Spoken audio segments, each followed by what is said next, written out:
I've been asked to lead this discussion. And as we do at every meeting, we want to thank the sponsors of Something to Talk About, the Fieldstone Memory Care Bainbridge Island.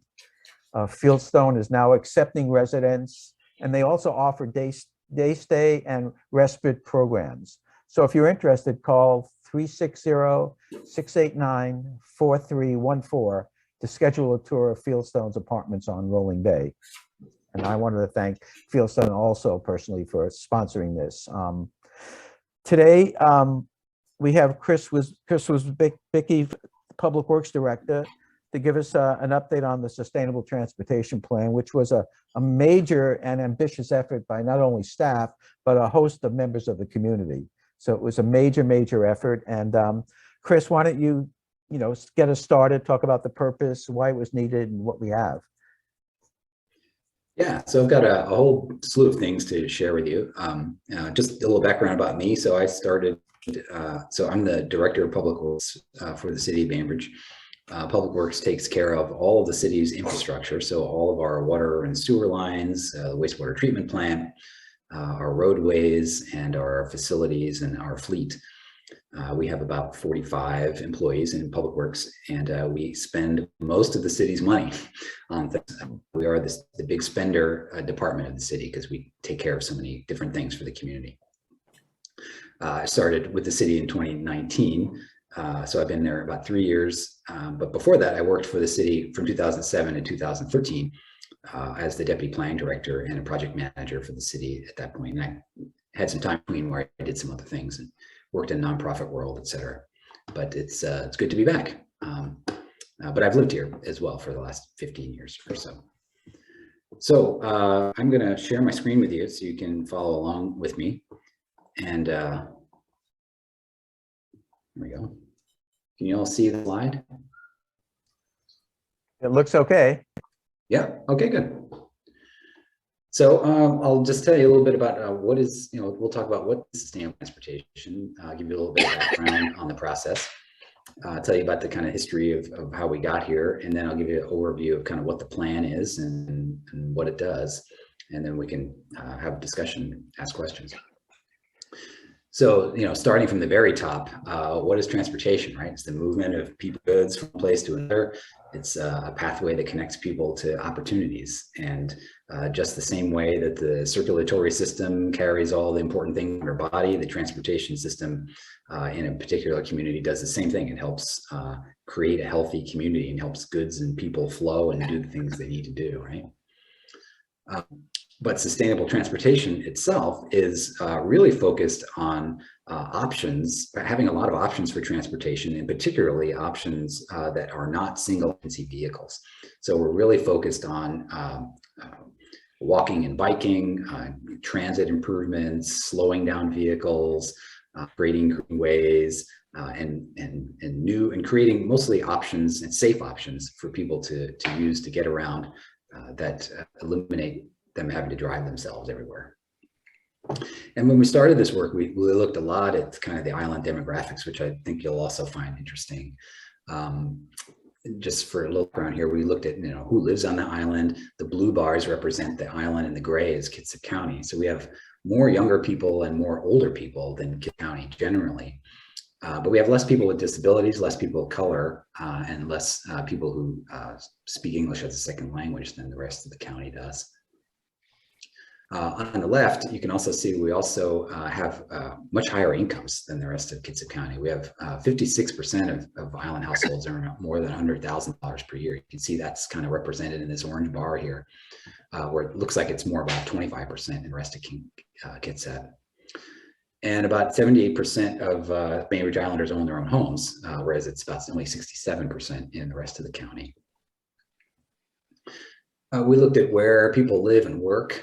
This map here, the concentrated green and the darker yellow colors represent the areas that have like the highest population density and employment density on Bainbridge, which is really not a surprise. You see most of the density and population in the Winslow area and kind of getting a little bit thinner as we spread out into the hinterlands of the rest of Bainbridge. And some of our, here's I think a list of some of our larger employers is also interesting. The school district is our biggest employer. with that, and then Safeway, the grocery stores, Washington State Ferries, Sage, and Virginia Mason. We looked at where people are commuting to and from. An interesting number here is that 88% of Bainbridge Island residents who commute to Seattle earn more than $40,000 a year, and 56% of people who work on the island make less than $40,000 per year, which is kind of an interesting thing. You can see by the size of these arrows how many people are moving in and out of Bainbridge on a particular day. A majority of people are moving out to King County for work. But also interesting that these two red lines are very similar. People moving off the island for work and people coming onto the island for work is pretty similar, about 22,000 and 2,500. So it's just interesting for a small community like ours. There's quite a few people going out to Kitsap for work and quite a few coming in. Those people get to work. Majority of them are drive home. But you can also see that Bainbridge has a big percentage of public transportation use, particularly because of the ferry and Kitsap Transit's access to the ferry. A lot more than Kitsap, which has a lot of people driving alone to work, about 70%. So we're actually, this is a pretty good split. So we're starting off the sustainable transportation plan from a pretty good place, actually. Where we're not doing as well is as people driving around the island, not for work. You can see non-work related trips for driving is really high at 75%, and not so much the other modes. So this is really our goal here, is to try to bring this 75% of non-work related trips down and have people use other modes and have other modes available. We have about 110 miles of transit routes. We have 125 bus stops, which is pretty impressive. 50 miles of sidewalks, 50 miles of trails, and about 10 miles of like very specific bike lanes, which, when considering we have about 270 lane miles of streets, is really not that much bike lanes. We really could be doing better in that department. In terms of safety, we have about 180 crashes on average per year, and we have 6 severe or fatal crashes per year. And this is interesting here. We've actually seen a decrease in the total number of crashes since 2014, about 20% decrease, which is quite a bit. And these numbers don't take into account the reductions in traffic from people staying home from COVID and not traveling to work as much. So we were already kind of on a downward end of crashes overall, which is a good sign. So the Sustainable Transportation Plan was developed, really it was a council-driven initiative that started up in 2019. I'll just quickly read this. The Sustainable Transportation Plan establishes a new vision for mobility to reduce carbon emissions and improve safety and mobility for all. And we'll get into the goals of the plan a little bit more, but that was really the initial goal for the council, was to reduce carbon emissions through development of a sustainable transportation plan. And this is really not a new idea, right? We've been doing this as long as we've been a city.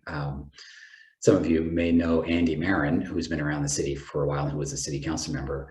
He shared with me a box of documents that he had sitting around his time with the city. And this document, you can see, was from May of 1992, when we were talking about a bike plan back then. And some of the same things were proposed in this plan 30 years ago are recycled in this current plan, because there's still things we have not yet accomplished in those 30 years. So we are really looking to try to find a way to jumpstart some of these projects over the next few years that have been around for a while.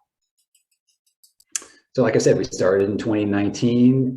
We took a little break right when COVID hit. So we had about a 6-month period where we were doing other things and did not have the ability to work on this plan. But we did wrap it up just earlier this spring in 2022. And I'll walk you through some of the things that we did to get to that point. With a lot of different people involved in it. We had a consultant firm helping us. This firm, Nelson Nygaard, is a transportation planning firm. We worked with a lot of agency partners on this, including Washington State Department of Transportation and Kitsap Transit and Parks and School District. And we have an entire task force full of community members who helped shape this plan, and who we used as a kind of a sounding board on ideas, which was super helpful. And their input really guided what the final results of this plan look like. This was the only meeting, this picture is the only meeting we had in person. It was the meeting, it was February 2019, right before COVID, and we didn't have another in-person meeting until 2 weeks ago when we had our last meeting with them. So we did a lot of Zoom meetings with this group, but they were very attentive and a good group. We also did quite a bit of virtual outreach during the pandemic to the community in general. We had people submit, come to online open houses and submit information about places where they got their traffic information and track some of their top visitor locations. So we did quite a bit of open house work with the community. We shared this with the community, got some good feedback I'll share in a minute. This is a really interesting way of thinking about travel decisions. As you can see in this circle here, there's a section about what's important to people in their travel decisions. Is it economic? Is it performance of the system? Is it the quality of the system? Is it your social values associated with the system? And we took some feedback from folks on what was most important to them when they were thinking about travel. And these were the results. You can see safety really was kind of above and beyond everyone's all the other issues. Second only to sustainability, having good options, which again is something that the plan aims to do. Having a well-maintained system was also high on the list. But interesting to think about your travel, choosing your travel methodologies by your values. Let's get down for a minute. We also took, we had postcards that went out to everybody on the island, and we got a lot of different suggestions back from people. You can see just the pile of postcards we received, and there were, this is just kind of a little word group that just shows some of the big topics that came out of that feedback. Bike was a big one that came out of it, and safe, as you can see, it continues to come up as super important for your transportation system. We did a lot of mapping of all the existing corridors and the existing trails that are out there today to see if we could identify gaps in the system. We kind of put those projects and those corridors together in different packages and tried to evaluate which ones were the most important to invest, because we have obviously limited amount of dollars to invest in a system, and how do you prioritize it? And then from getting all that data and all that input from people, we developed some clear goals for the plan, and the council really honed in on these and decided that these were the most important. There are 6 of them, and as I mentioned earlier, the climate piece was the most important. We considered that our North Star goal. But then there were others, including natural systems and rural character, using facilities that limit the footprint and are less impact on trees, et cetera. Projects that are safe and comfort and provide safety and comfort. That would include like reducing traffic speeds, things like that. We really focused a lot on building what we call all ages and abilities facilities, or proposing facilities for biking and walking that would be good for people who are 8 years old and people who are 80 years old. And everybody in between, which a lot of our facilities are really not accessible by all of those users today. We looked at trying to provide connectivity between different corridors and different types of modes. And we also did a lot of work thinking about how to implement this plan and how to fund the plan, which is really the piece that we'll be working on over the course of this year. So the final result is 2 documents, and you can find these documents on the city's website. If you go to the bainbridgewa.gov, go to City Projects Sustainable Transportation Plan, and you can see these documents and read them. They're really very, at least the vision plan, which is on the left there, is a very accessible document. I have 2 children, 9 and 12 years old, and I printed out a copy and I leave it on the counter in my kitchen so that my kids, when they're standing around waiting for their lunch or whatever, they can breeze through the plan and ask me questions and things. And it's very accessible to them and very readable. So I encourage you to take a look at it. We also did a very technical, detailed document that we have an appendix that lays out all the different types of investments that we could make, prioritizes them, lays out in a way that they could be implemented over the next 6 to 10 years. And we'll talk a little bit about what's in these 2. In the vision plan itself, as I mentioned, here's some pages out of the document. You can see it's pretty accessible, right? It's got a lot of pictures. It highlights, these 2 pages particularly highlight how the plan was created, how it was developed, things we've talked about. There's Reed, I think right there, showing his big idea, which was electric tram from the ferry terminal to Squamish. It also looked at a vision plan for the Sound to Olympics Trail, which is a trail that's envisioned to go between the ferry terminal and the Agate Pass Bridge along the 305 corridor. We prioritized intersections for improvements along that corridor, named all the different sections, and just this past weeks ago or so, the City Council invested some money in developing a formal alignment plan for this trail so that we could have a sense of where this trail would go and start looking for grant opportunities and other ways to fund the trail, which does exist, right? Portions of it exist right now along the very southernmost portion of 305 up to High School Road. And now we just built a small section last year up to the Sakai Park property. We looked at transit options that would supplement the Kitsap transit service that we already have, including the BI Ride service, which is an on-demand transit service, and determined that there could be a need for like an all-island circulator, an electric vehicle circulator, as well as potentially a Winslow circulator as well. That's the blue lines that you see here in Winslow would be that route, and the yellow lines would be the all-island route. Running a transit system is an expensive proposition. What we've put into the plan is to fund a potential pilot. We're thinking of trying to find some partners who will work with us on this and try to figure out how to get people using transit options more frequently as much as we can. They're electric shuttles, all the better.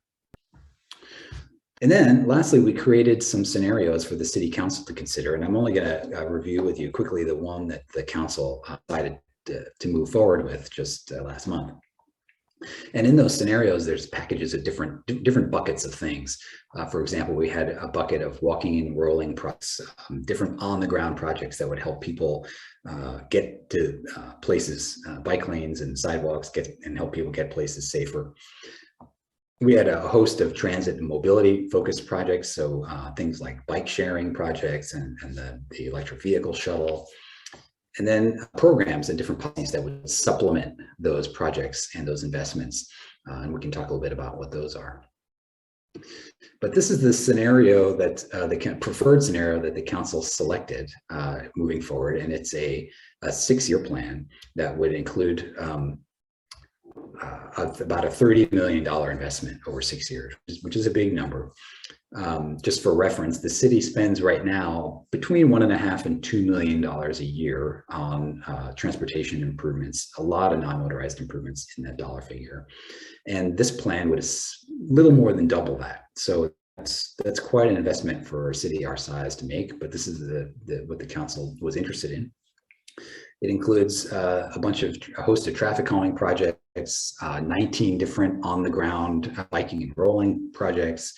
It includes the shuttle pilot that we talked about. It includes 12 programs, which I'll share a little bit about. And it also includes staff positions, which we really need to implement a plan like this.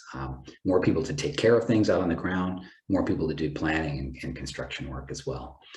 And you can, if you go look at the plan on the website, you can see the detail of how this map works. But one of the key strategies in this map that set it apart from the other scenarios is you can see this green line here. These green lines are intended to be all ages and abilities facilities that would connect all of the island centers, which is why we call this plan Connecting Centers, because it would build a comprehensive network of facilities on the mostly protected shoulders on the sides of the road for people to walk, bike, and use their strollers, etc., or scooters between all the island centers, from Linwood to Rolling Bay to Winslow to Island Center, and be able to get back and forth from those places safely on a facility that is intended for that. The other scenario we looked at was a scenario that invested about the same amount of money, but spread the facilities out a little bit farther, but also watered down the types of facilities that we might build. So it was a lot more signage and traffic calming and and striping, road striping projects, things like that, which are also important. But the task force and the council really liked the idea of concentrating the improvements into like a spine network of facilities that would get people from some of our to and from some of our key destinations and our key centers. And as you get into the working documents in the appendix, there's even more detail about how this plan works, and you might be interested in looking at that. The map here shows all the different types of facilities that could potentially be built on the road for biking and walking. There's also a lot more detail in here as well about project costs. We have, now this is way too small to see, but it gives you a sense of the list of different types of projects and programs that we would be building and doing over the next 6 years and how much they cost, and puts them in a ranking priority order and says, here, if you're going to tackle these things, this is the way you should do it from A to B. And as you can see, we identified all the different funding sources that could be available over the next 6 years. There's that number 31 million, and looked at all the sources that were available in each of the next 2 years over 6 years and how they could build those projects out. And example some of the programs that we came up with, they range from everything from creating a transportation commission that would oversee this process, a resident commission, things like a wayfinding program that would have better signage for people who are out of town or people who live here who need better information out on the road, better maintenance of the facilities that we have today, so having more equipment and people to take care of things. Things like reducing speed limits, which is actually a process we're working on right now. Safe routes to school, which is a program that the state funds to help kids get to and from school safely, and a host of other types of programs that would supplement the projects that would happen on the ground. So the City Council adopted the Sustainable Transportation Plan earlier this year. And we are in the process right now of incorporating this Sustainable Transportation Plan into the city's comprehensive plan, which is the plan that really drives all of the city's land use and transportation and economic decisions.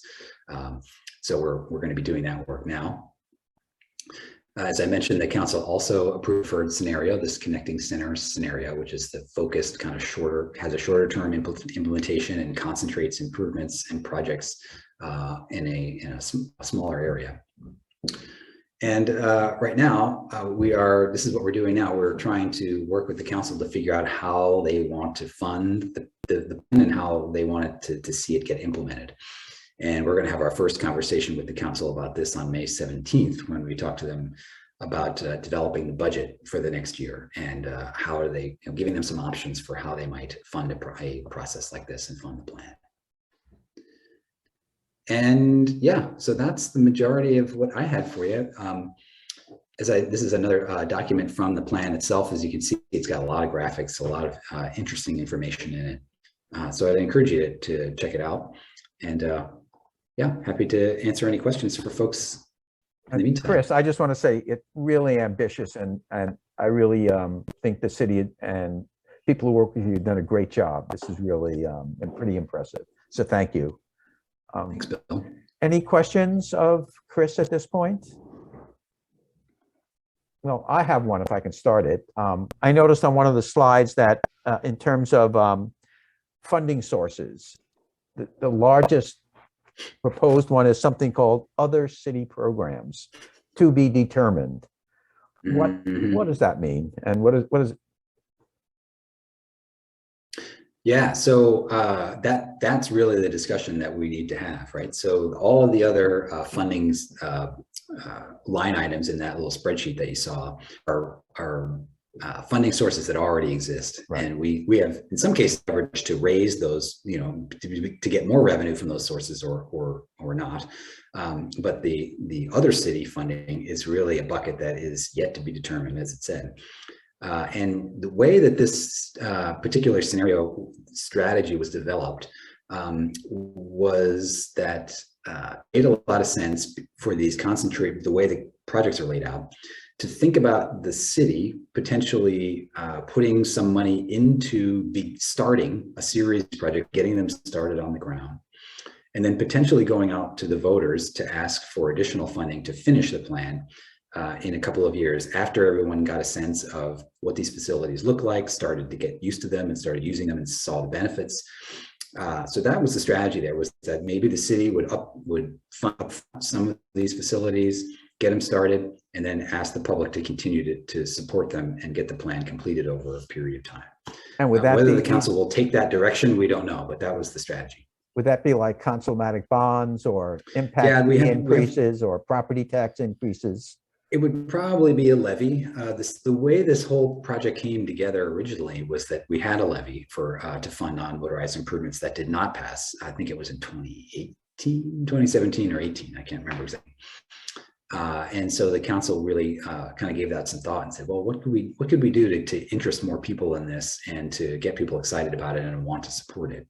And one of the ways of doing that might be to support some of it up front, so people see what they would be getting and can see the benefits, and then ask them to support more of that. So see, council has to go forward on that. Any questions? Other? Then let me ask another one that pops into my mind. Obviously, the State Department of Transportation and 305. How does that all fit into the city's planning effort and the state's efforts on 305 and access to 305? Yeah, so there's kind of two strategies that we outlined for working with the state, which, as you know, we don't have a ton of control over what the state does with 305, but we have some influence. One was if the city was to create a transportation committee or like a working group to shepherd these projects, that part of the work plan for that group would be advocacy with the state and with the State Department of Transportation and legislators to funnel more investments into 305 improvements, particularly at intersections, because the intersections are where we feel like the city has some influence to be able to shape how those intersections function and be able to get safe crossings for folks, which is really one of the key aspects that's important to this plan. In terms of the other part that's important for 305 is the Santo Olympics Trail, which is potentially within the state right-of-way along 305. It's unlikely that the state would support funding that project, but we want to get as much coordination from them as possible to be able to get, if we're able to secure funding, to be able to get the projects built quickly, to be able to get their coordination whenever those projects reach an intersection. So it's really a focus. It's really like an advocacy and coordination task more so than anything else. Anybody? Cynthia? Yeah, hello. I'm not quite sure how to frame this question, except that when there's conversation about non-motorized transportation, I often see that the pedestrian mode is combined with bicycling mode. And I have to tell you, I feel no more unsafe, or no, I feel no more, it doesn't matter if it's cars coming down towards me or up from behind me or cyclists. I don't think that putting cyclists and pedestrians into the same solution is 100% thought out. And I'm also aware that it's a really powerful vocal movement for cyclists in this community. And I'm just wondering, how do you guys think about balancing that? Yeah, it is really tricky. And part of it is due to the fact that we have so much more bike traffic than we do pedestrian traffic right now. And part of that is due to the fact that we don't have safe walking facilities.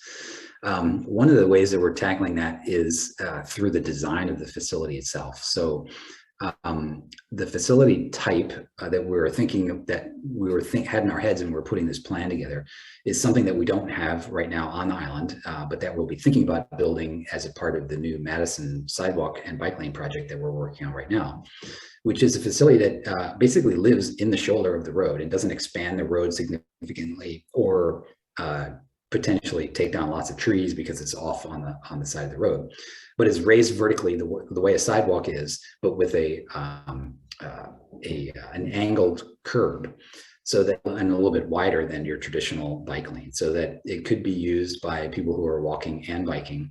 But bicyclists can also come on and off the facility, any point in the facility very easily, and be able to, anticipate somebody walking or something and potentially merge onto the road to be able to move away, which right now, you can do because we just don't have any separation really at all. You're just walking in the shoulder right now. But having that vertical separation really would provide some additional safety, but would allow more flexibility for people to use the facility in different ways. The other thing we planned as we were doing this was to make the facilities as wide as possible. And we're trying to fit the facility into the context of different locations as much as we can. So there are some places that could be a lot wider than others, but the goal would be to make them as wide as possible without having major impacts to trees or the natural environment, have as many people be able to use the facility as possible. Thank you. Cynthia, Yeah. thank you. Actually, there's a follow-up to Cynthia's question. In all the work that you've been doing so far, what do you feel is the most contentious issue you're dealing with? And what steps do you think of dealing with that? Well, that's a good question. When we started this process, there was a lot of conflict in the approach to funding projects and how the projects get laid out. And that tension is really it shows up in the two different scenarios that I outlined. So the one that we have, as I mentioned, that this council selected as preferred, really concentrates the improvement into like spine network of facilities that are very safe, all ages and abilities, go both directions, et cetera. And there was a lot of conflict between that solution and taking the same amount of dollars and spreading out the improvements more to be able to get more safety improvements and more striping and like lower quality facilities, but have them everywhere as opposed to just on the spine network. Because there are folks out there that see these safety issues and say, well, you should be trying to solve every safety issue you can with the money, as opposed to concentrating it. And so that's been a bit of a tension. But interestingly enough, as this process has come along, the importance of building facilities that are completely safe for all users in going to and from where they're headed, really, I think, kind of won over both groups and was a little bit of a glue that helped people to come together on it. And it was evident when the council approved the plan because they kind of had that same push to it. So yeah, there's going to be safety issues in other places on the island that are not going to get touched by this plan. But the goal is to eventually touch those, but to also, build something that is really connected and by doing so, really changing people's habits. Because the way you change habits is by giving them something that is new and different and usable, and they start using it and they see other people using it, and then it becomes more part of our routine. And that's the goal, is to get people out of their cars and using these facilities as much as we can. So if people like the way they look and they like the way they're built, and maybe we'll be building more of them in the future after this. Okay, thank you. Hey, I didn't notice anything about the bridge to nowhere. Is that no longer? I don't ever Ever say that again. Okay. All right. Yeah. Thank you all. Any other questions of Chris? I didn't understand what the response was to the bridge to nowhere. Sorry. The bridge to nowhere was, I actually wasn't working for the city at the time, but it was a bridge that would have gone across 305 from, I believe it was Wyatt across to like Cave Avenue, that sort of area. Yeah. And we had federal funding to support the construction of the project, and the council turned back the funding. And to be honest, I'm not totally sure what the controversy was there, but I have a feeling it had primarily to do with aesthetics, that people were not interested in seeing a bridge in that particular location, which is too bad because it's a difficult place to get between the parts of the island and crossing 305. The Winslow 305 crossing, is not ideal. Chris, I think that's it. Again, we really appreciate it. And I think you guys are doing a great job, and we're going to be following it. And thank you all for attending, and Chris, to be continued.